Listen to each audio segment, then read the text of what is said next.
workshop to order, and let the minutes reflect those present. No need for introductions necessary. Everyone should have an agenda in front of us. The first item is the civil service reform update. I think it's your Administrator Gray to take this.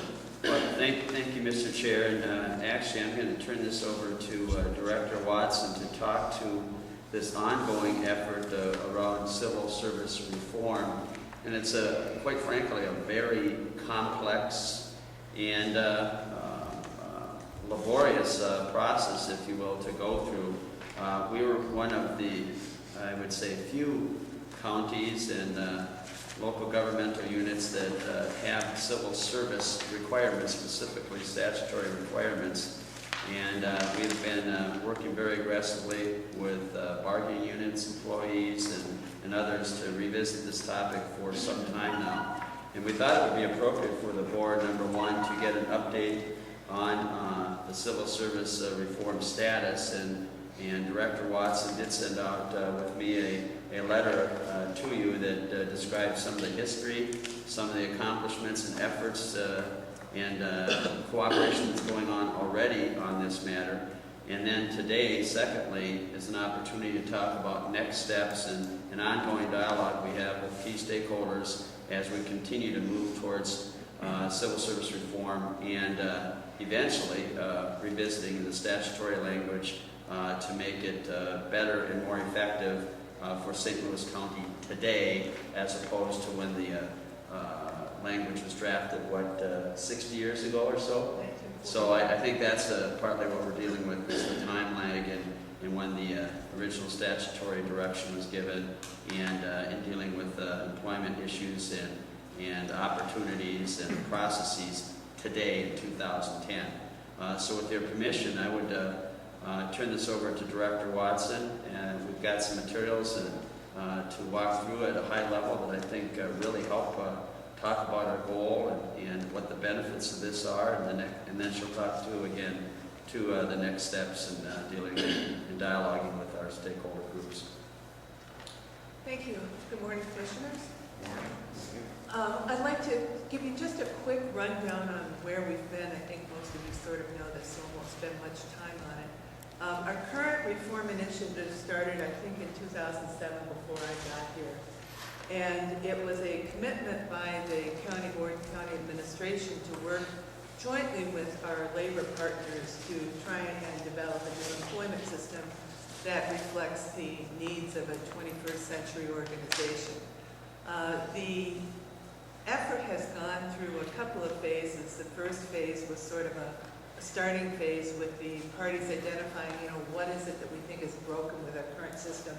What do we want a new system to look like? And as a result of that, we came up with the goal and the outcomes, which were approved by the board in 2008. Our second phase of the project was to really start hammering out what we wanted a new system to be like. And that was sort of a struggle. We were trying to do it in pieces with the idea that we'd end up with building blocks that we could put together as a whole at the end. And we made some progress in that respect, but we sort of bogged down at one point because it became very difficult for our labor partners to sign off on a piece when they couldn't see the whole. And so they said, we really need to try a different approach to this. And that is what brought us to phase 3, and that's what I'd like to talk about today. We're kind of calling that the blue sky phase. What we are working on now, and you'll see this outlined in attachment 4 to the board memo, is a process whereby we are actually drafting a new St. Louis County law. Now, it will look fundamentally new, but essentially we're working from our current law, but it's a lot of strikeouts.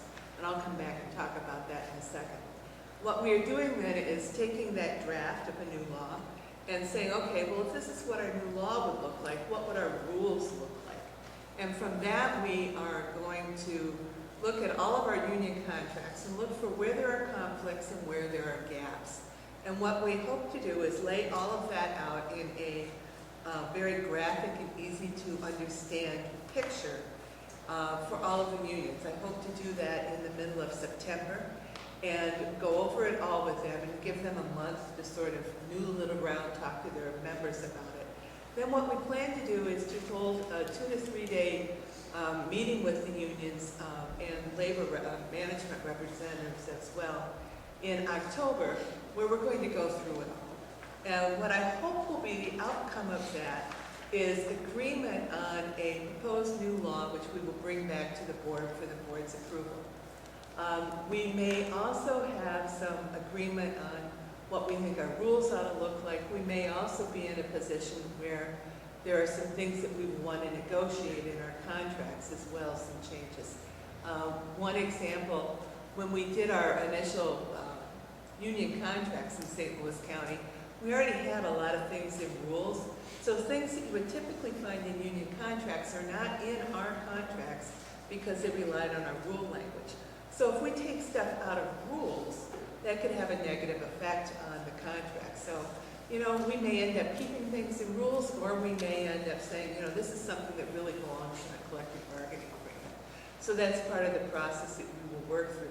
The key thing, excuse me, is that what we want to do with our new law is to take all of the specific procedural, operational stuff out of it. We want it to be at a very high policy level.